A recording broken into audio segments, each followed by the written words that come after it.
Kalau sudah bekerja gini, kamu masih tetap pengen sekolah kan? Iya. Tetap pengen sekolah ya? Iya. Nggak mau berhenti sekolah ya? Teman-teman Dahir ada juga yang pergi melaut nggak? Ada. Ada juga yang seumur Dahir, yang sudah tidak sekolah. Jangan sedih ya, aku jadi sedih tahu.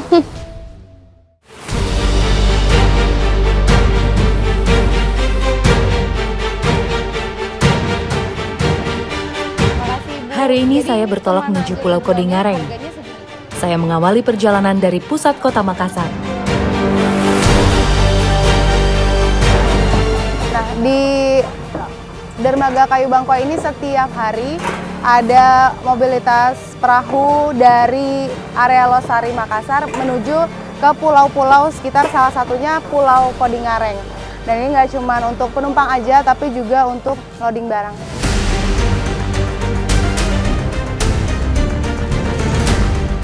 Sibuknya aktivitas di dermaga menjadi pancaran kehidupan masyarakat yang tinggal di kepulauan.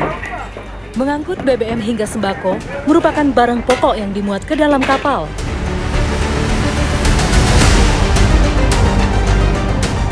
Diperlukan biaya sekitar Rp30.000 per orang untuk bisa menumpang di kapal KM Carik Kawan. Sementara untuk satu sepeda motor dikenakan Rp15.000. Kapal dengan muatan penumpang dan barang ini rata-rata diisi oleh penduduk Pulau Kodingareng yang rutin bolak-balik ke Makassar untuk menyimpan stok kebutuhan pokok.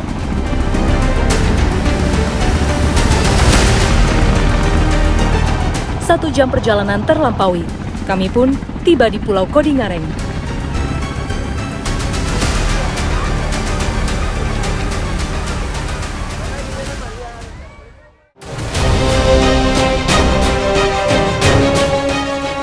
Inilah kehidupan masyarakat pesisir.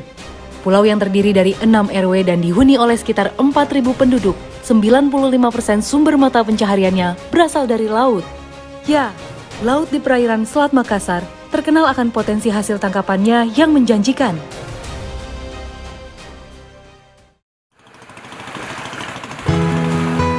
Para nelayan biasa memulai aktivitas mereka saat matahari belum muncul, seperti yang dilakoni Sudarmin. Tiap pagi, seusai sembahyang dan sarapan, ia langsung bergegas melaut. Sudarmin telah menjalani aktivitas seperti ini selama puluhan tahun.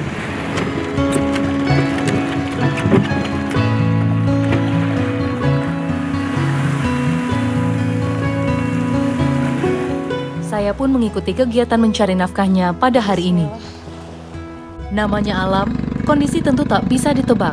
Saat ini, para nelayan memprediksikan sedang musim ikan tenggiri, sehingga kami harus mampir dulu ke rumpon atau spot untuk mencari umpan pancing. Jarak tempuh dari permukiman warga menuju rumpon berkisar 3 mil. Dari sini, perlu melampaui 10 mil lagi untuk tiba di spot memancing tujuan kami. Ya, bertambahnya tahun, jarak melaut para nelayan semakin jauh ke tengah laut. Ini umpan untuk mencari tenggiri, namanya ikan tembang kalau nelayan di sini bilangnya ya Pak. Harus dikumpulkan kurang lebih ada 30 ikan tembang, baru berpindah kami ke lokasi mencari tenggiri. Saat ini, kondisi angin di laut cenderung angin timur, sehingga air cukup tenang dan cuaca sangat bagus untuk mencari ikan. Biru laut dan biru langit amat terpancar, namun tak selaras dengan keberadaan ikan di dalam air. Hidup yang bergantung dengan alam, seperti potret keseharian Pak Sudarmin, sesungguhnya bertumpu pada ketidakpastian.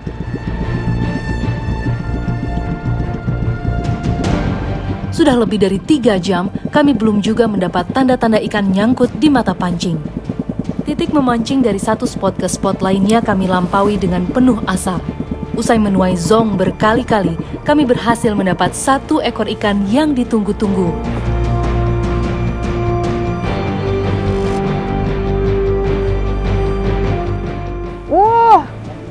Akhirnya dapat ini ikan tenggiri besar banget, berat kurang lebih ada 7 kilo ya Pak ya. Jadi pas dapat, tadi langsung ikannya itu dipukul bagian kepalanya supaya mati dan nggak bergerak melawan gitu, karena kailnya juga nggak begitu kuat ya Pak ya. Nanti daripada lepas makanya langsung mati aja gitu ikannya ini. Kita sekarang taruh di sini Pak ya? Taruh di gabut. Ya. 1, 2, 3. Rasa syukur amat terpancar, seolah menatap harapan ikan kembali datang ke kail pancingnya. Di sela aktivitas kami melaut, perut saya terasa sangat mual.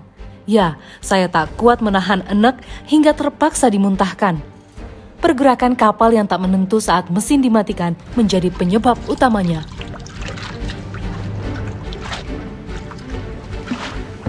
Percaya nggak percaya, kalau mabok laut katanya harus minum air laut. Betul ya Pak ya? Kebetulan saya barusan pusing banget sampai akhirnya muntah karena saya nggak terbiasa dengan kondisi terombang-ambing di laut seperti ini. Nah, kebayang Bapak setiap hari udah ini ya Pak ya, udah pasti udah terbiasa, udah kebal lah dengan suasana gini, tapi nggak buat saya.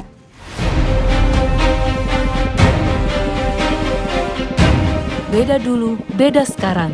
Itulah yang menggambarkan kondisi melaut para nelayan.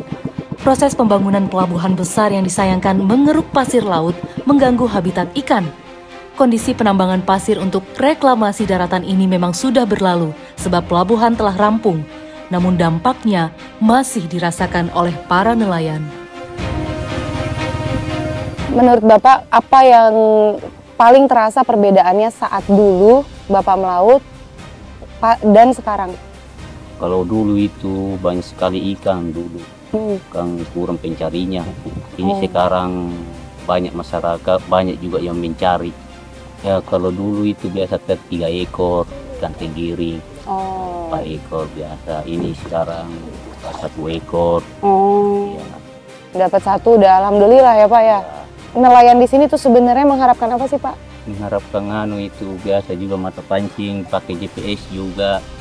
Pakai GPS kan itu kalau hujan tidak kelihatan pulau, biasa kita tercecer. Ya. Jadi sulit juga ya melihat jalan pulang. Iya, jalan pulang iya kalau tidak pakai GPS.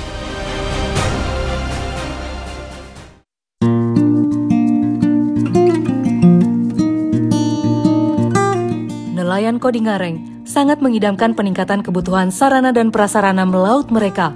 Padahal, Kementerian Kelautan dan Perikanan RI melalui program-programnya banyak melakukan transformasi digital bagi para nelayan. Program tersebut dimaksudkan untuk meningkatkan ekonomi biru atau kesejahteraan bagi nelayan.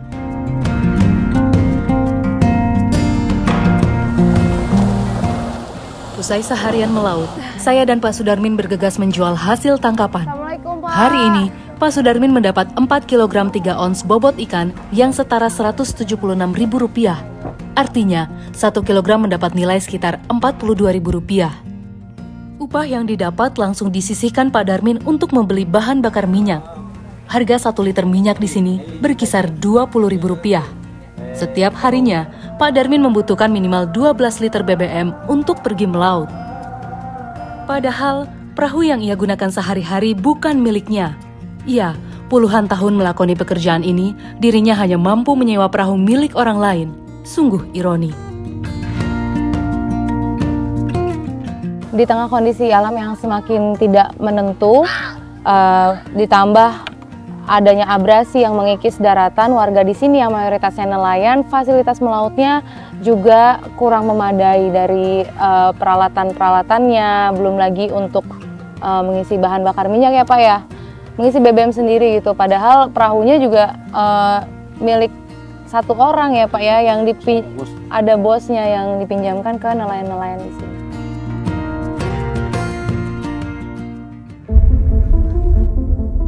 Kalau kamu maunya datang ke sekolah atau kerja ke laut? Kerja ke laut. Lebih pengen kerja ke laut. Kenapa? Boleh cerita sama aku? Cerita, bapak gue tidak bantu-bantu. Terbantu bapak gue.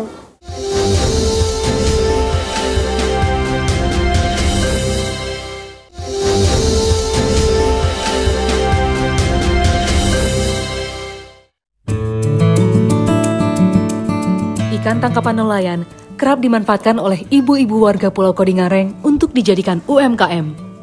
Bu Anti, salah satu pencetus abon di sini, telah membuat olahan abon berbahan ikan segar sekitar 5 tahun terakhir.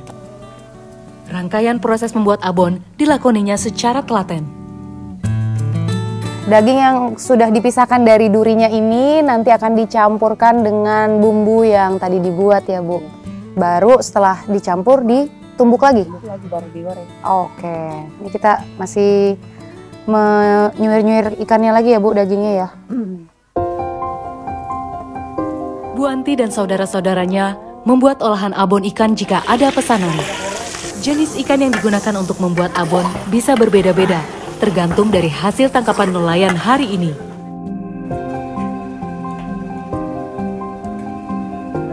Kalau sekarang kondisinya itu nelayan lagi hasil tangkapannya bagaimana menurut Ibu? Berkurang. Oh gitu? Iya. Karena faktor apa sih Bu kira-kira? Faktor dari semenjak ada penambangan toh. Oh, Iya.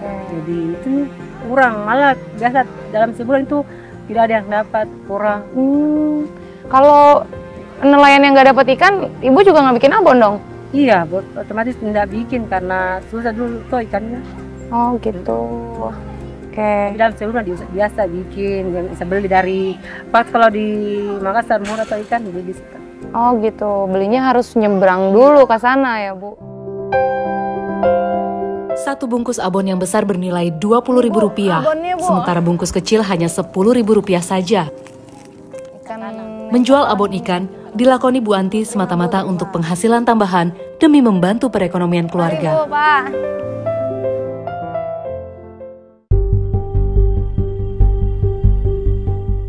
Masyarakat pesisir di Pulau Kodingareng, Makassar, rata-rata pergi melaut sejak usia dini. Anak-anak terbiasa ikut orang tua mereka ketika mencari ikan. Meski terdapat bangunan SD negeri di sini, banyak anak yang lebih memilih untuk pergi ke laut. Kondisi ini membuat jumlah anak putus sekolah bertambah tiap tahunnya. Dikala banyaknya wilayah yang kesulitan mendapat fasilitas pendidikan, para nelayan yang merupakan orang tua siswa seolah melihat sektor pendidikan formal bukan sebagai prioritas. Pak Sudarman, anaknya berapa Pak? 5. Sudah pada besar atau ada Dahir yang paling kecil ya? Dahir paling kecil. Kalau anak-anak yang ikut Bapak melaut gitu, ini Dahir ya? Dahir pergi ke sekolah juga nggak? Enggak. Sudah sejak kapan Pak? Udah lama dia. Karena apa Pak? Maaf kalau boleh tahu. Kalau masalah yang begitu kan biasanya jajan anak-anak. Bahkan dia mau sekolah jajan mentak. Apalagi yang tadi aku katakan itu waktu corona itu anak-anak mau dipaksakan disuntik, akhirnya dia melarikan diri ke sekolah, dia takut. Ya kan? Karena seterusnya dia tidak mau, dia mau ikut sama saya mancing. 3 anak laki-laki Pak Sudarman terbiasa menemani ia pergi ke laut. Tak dipungkiri, kehidupan nelayan di sini serba kekurangan. Seolah tak ada pilihan, hal ini menjadi pemicu mereka lebih memilih mencari uang guna dapat bertahan hidup. Faktor kesejahteraan nelayan yang terbengkalai membuat Dahir mengukir perjuangan hidupnya sejak usia SD. Ayahnya yang merupakan seorang nelayan selama sekitar 17 tahun banyak mengajarkan ia cara menggunakan alat pancing hingga hal-hal yang bersangkutan dengan perahu. Dahir, kamu sekarang umurnya berapa? 11. 11. Nah, Dahir sehari-hari datang ke laut ya? Oh, ikut sama Bapak. Kalau pergi ke laut berarti Dahir nggak pergi ke sekolah? Tidak.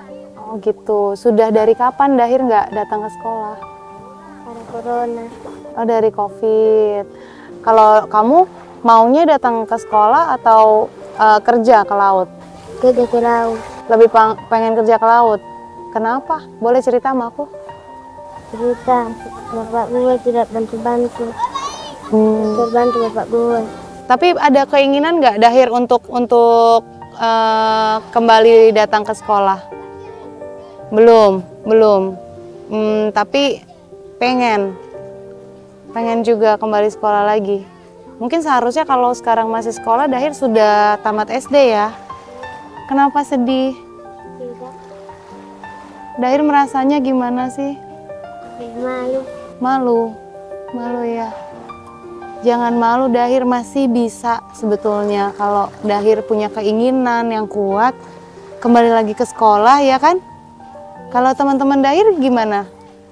Teman-teman Dahir ada juga yang pergi melaut nggak? Ada. Ada juga yang seumur Dahir, yang sudah tidak sekolah. Tidak. Jangan sedih ya, aku jadi sedih tahu.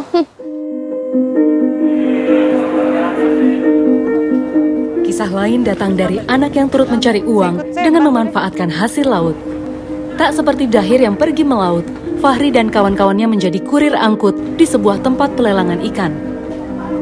Setiap harinya, TPI Pautere sibuk dengan aktivitas bongkar muat ikan segar. Tangkapan nelayan dari seluruh gugusan kepulauan di Sulawesi Selatan, bahkan dari Pulau Kalimantan, didistribusikan ke sini. Kesibukan di tempat pelelangan ikan sudah dimulai sejak dini hari. Fahri, Firman, Rival, Ilham dan Adun menyisiri area dermaga pasar untuk menyambut datangnya kapal pembawa ikan. Mereka gigih bekerja dari subuh hingga matahari terbit demi tidak meminta uang jajan ke orang tuanya. Fahri, kamu sekarang usianya berapa? Kelas 12 tahun. 12 tahun. Kelas berapa sekarang? Kelas 2 SMP. Oke, kelas 2 SMP. Nah, kamu setiap hari ke sini ke TPI atau gimana? Setiap libur. Fahri sejak kapan datang ke TPI untuk bekerja bantu-bantu orang yang nurunin ikan? Sejak kapan? Kelas 6 SD. Oh, dari kamu kelas 6 SD ya. Oh gitu. Kamu rumahnya dekat dari sini? Dekat. Oh gitu. Kalau sekali kerja dapat upahnya berapa kalau boleh tahu? Biasa 15 atau 20. 15 atau 20 ya. Dari jam berapa sampai jam berapa sih? Dari jam 5 sampai jam 11 kira-kira. Oh, dari subuh itu ya? Iya. Bangun jam berapa kamu? Bangun jam 4 sih. Oh gitu. Kalau dapat uang, kamu biasanya uangnya buat apa? Beli jajan. Nah, kamu kalau kerja seperti tadi, ini nggak sih, capek nggak sih? Capek sih. Capek. Iya. Terus kenapa milih kerja gitu?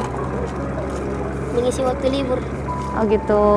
Orang tua kamu ada di rumah? Ada di rumah. Oh gitu. Kerjanya ke TPI juga atau tidak? Iya. Apa kerjanya? Bapakku sopir. Kalau mamaku rumah tangga nih. Kalau sudah bekerja gini, kamu masih tetap pengen sekolah kan? Iya. Tetap pengen sekolah ya? Iya. Nggak mau berhenti sekolah ya? Jangan ya? Iya. Cita-cita kamu apa? Tentara. Jadi tentara? Iya. Wah, gagah.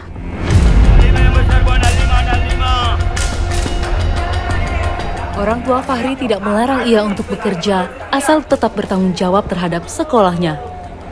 Fahri pun tak merasa terlena karena mendapat upah dalam bentuk uang maupun ikan.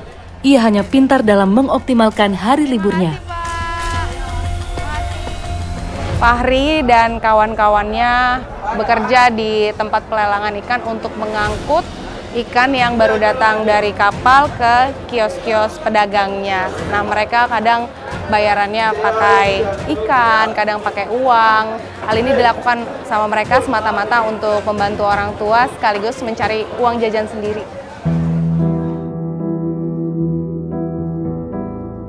Dahir dan Fahri sama-sama menjalani hidup sebagai anak yang tumbuh di wilayah pesisir. Pada satu sisi kehidupan, ada anak yang rela putus sekolah demi mengurangi beban orang tua.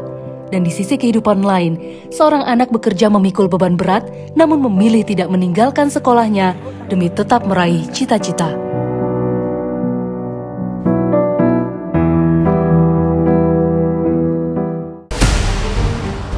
Tak hanya Pulau Kodingareng yang kini dilanda abrasi, kondisi serupa juga dialami sebagian wilayah di Provinsi Bengkulu, terkena abrasi atau pengikisan daratan oleh arus laut. Seperti yang terjadi di Kabupaten Muko-Muko. Daerah ini memiliki panjang garis pantai sekitar 100 km dari 525 km pesisir di seluruh Provinsi Bengkulu. Desa Tramang Jaya di Kabupaten Muko-Muko menjadi salah satu wilayah yang amat terdampak dari adanya abrasi air laut. Setidaknya 2 meter daratan tiap tahun hilang karena terkikis oleh ombak yang telah berlangsung sejak 28 tahun lamanya. Tempat saya berdiri sekarang dulunya merupakan lapangan bola. Siapa sangka garis pantai bergeser ke daratan dan semakin dekat dengan jalan dan pemukiman warga. sekarang daratannya sudah terkikis oleh air laut. Ikuti perjalanan saya menelusuri kehidupan warga desa Tramang Jaya. Sebagai wilayah pesisir, kebanyakan masyarakat di desa Tramang Jaya melakoni pekerjaan menjadi nelayan. Saya berkesempatan mengikuti aktivitas melaut kelompok nelayan Kolotoma.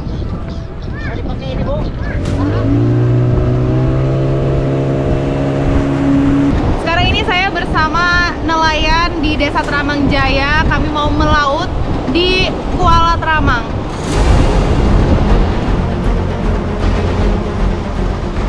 Cara menangkap ikan di sini masih menggunakan jaring tradisional. Biasanya, jaring-jaring tersebut sudah dipasang di laut dari malam hari, lalu didiamkan hingga hari berikutnya.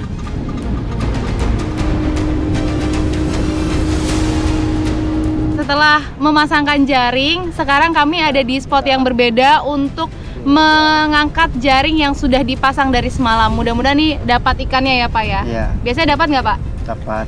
Oke, Pak Syukur, kita mulai ya, kita tarik jaringnya ya. Oke. Kedalaman laut di tempat kami berada mencapai 15 meter.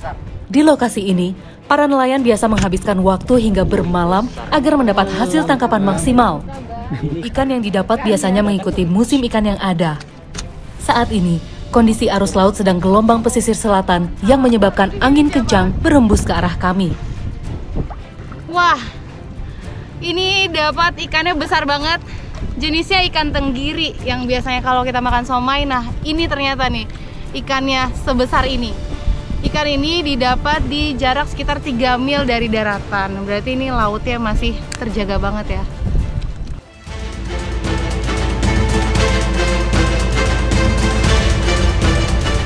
Melakoni pekerjaan di tengah laut sejak tahun 2000-an, Syukur dan Jais kerap alami pasang surut harga jual ikan yang tak menentu.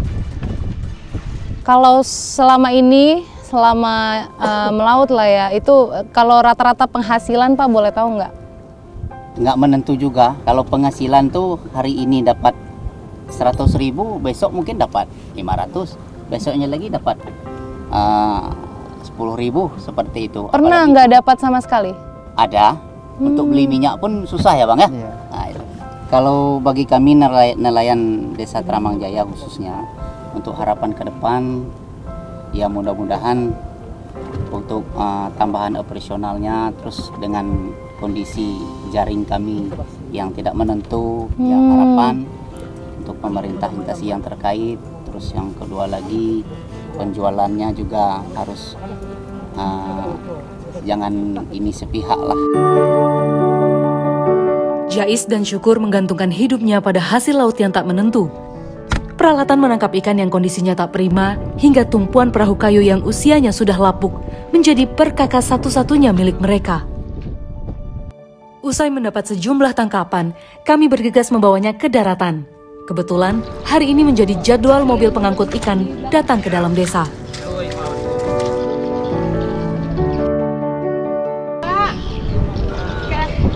Nah, ini hasil tangkapan di jaring yang dipasang semalaman. Sekarang mau ditimbang dulu ya Bang ya. Boleh Bang, timbangannya aja yang kesini ya. Harga 1 kilogram ikan tenggiri hanya diupah Rp30.000. Hari ini, hasil tangkapan tak lebih dari 16 kilogram atau setara Rp500.000. Sungguh pendapatan yang tak sepadan bagi Jais dan anggota kelompok nelayannya. Hal yang kerap menjadi kendala bagi para nelayan di desa Tramang Jaya ialah faktor cuaca tak menentu.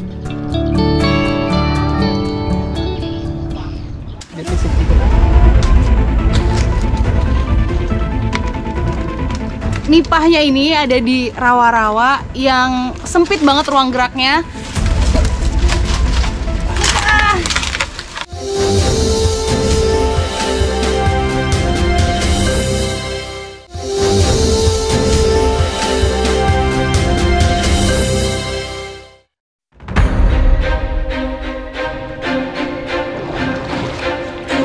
Selain berdekatan dengan garis pantai, wilayah desa Tramang Jaya juga dikelilingi oleh aliran sungai besar. Sungai Tramang menjadi interaksi penghubung antara daratan dan lautan. Di sepanjang pinggir sungai Tramang, terdapat banyak pohon nipah. Tanaman ini tumbuh di lingkungan hutan bakau atau daerah pasang surut dekat tepi laut. Nah, sekarang kami udah sampai di lokasi mengambil nipah. Ini ada di rawa-rawa gitu. Warga di sini biasa mencari nipah untuk sekedar dikonsumsi.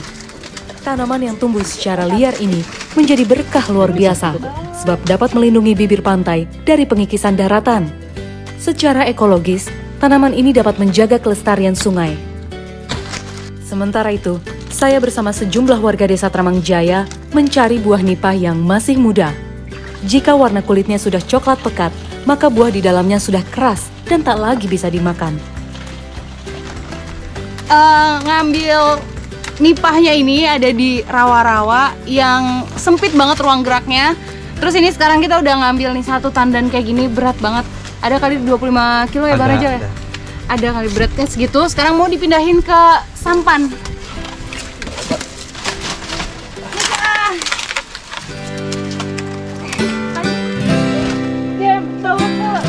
Usai mengumpulkan buah nipah, kami pun langsung bergegas untuk mengolahnya.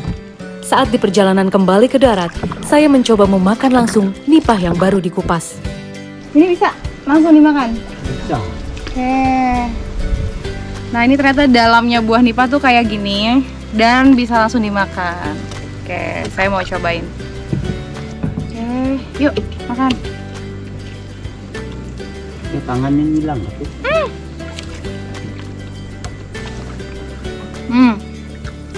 Rasanya sih gimana? Yang ini manis nggak? Lumayan. Lumayan ya, pas. Karena yang diambil itu buah nipah yang masih muda. Teksturnya kenyal kayak kolang-kaling katanya. Enak. Ya.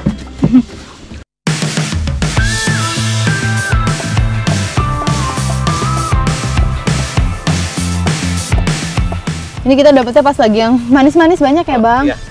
Tapi emang agak susah ya, nyarinya harus di tempat kayak gitu ya? Betul.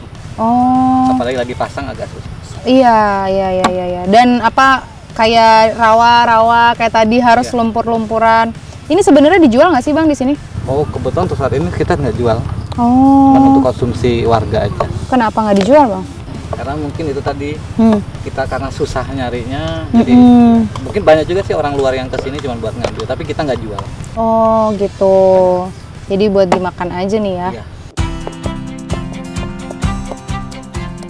Kami mengolah nipah di tepi pantai. Tanaman liar yang buahnya bertekstur seperti kolang-kaling ini menjadi salah satu penyerap sumber karbon. Hal tersebut bermanfaat untuk menjaga kelembaban dan curah hujan. Sekarang sudah mulai bisa dikatakan yang lapangan dulu aja udah mulai hilang kena abrasi itu sendiri. Gitu.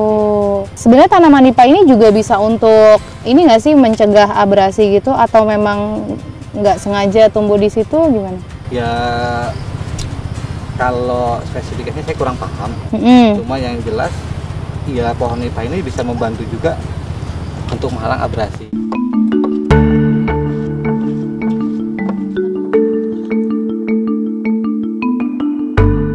Buah nipah kami olah menjadi hidangan ringan yang dimasak seperti kolak.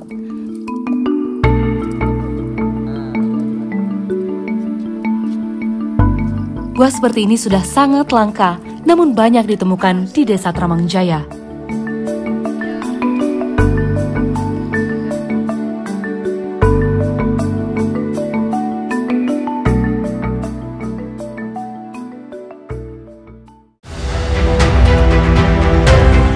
Abrasi yang terus menggerus daratan, ditambah anomali suhu laut yang mempersulit hasil tangkapan, kini menjadi ancaman nyata bagi kehidupan nelayan pesisir. Tanpa langkah penanganan yang cepat dan terencam, abrasi berpotensi menelan pulau demi pulau, sekaligus mengancam keberlangsungan masyarakat yang menggantungkan hidup di pesisir.